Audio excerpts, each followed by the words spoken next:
A blessed Tuesday, ka-TOPCCC. Today is the second day sa tuang first quarter season of prayer. I know that we are all excited because God had already answered all our prayers. Amen.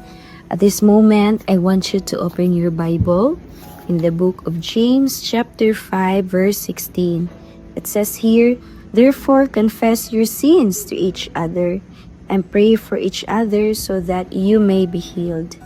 The prayer of a righteous person is powerful and effective." James 5:16 reminds us that we are not alone in our struggles. God wants us to walk together, to confess openly, and to pray earnestly for one another.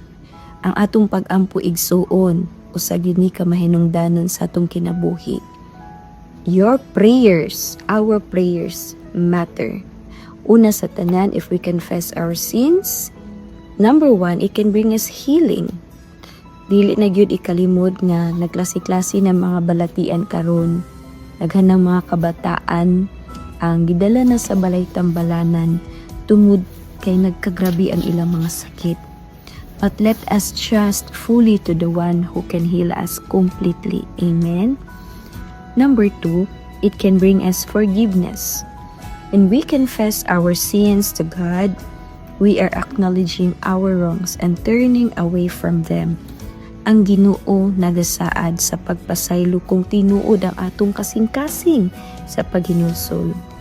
In 1 John 1:9, igsuon kung ilhon nato ang atong mga sala, makapaayo kini sa atong relasyon sa uban. Nabatay relasyon, nagkabikil bata, kini makatabang na isuon aron mabalik ang relasyon kaniadto. And also makatabang kini ug makatangtang sa mga babag sa grasya sa Ginoo.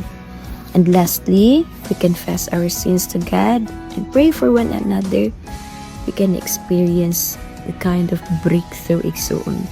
Sa giingon pa sa maong bersikulo no, nga ang pag-ampo sa matarong matao epektibo o makagahom. Sa church, mubanat gyud kita sa pag-ampo. Banat kita with prayer and fasting. Banat nga kung paminaw nimo kapoy na. Banat nga kung paminaw nimo bati nimo nga maglayo pa man ito bagon sa Ginoo. Ug banat igsuon kung kanus-a ang atong pagtuo sulayan. Ato hinumduman kanuna igsuon that prayer and fasting can sharpen our spiritual vision. They break strongholds, revive our hearts, and invite God's power into our situation. And lastly, remember this, that when the church prays and fasts together, heaven responds. Salamat kaayo sa inyong pagpaminaw igsuon, and magkita ay kita unyang gabi sa may alas 6 sa takna sa tuang evening revival. God bless you.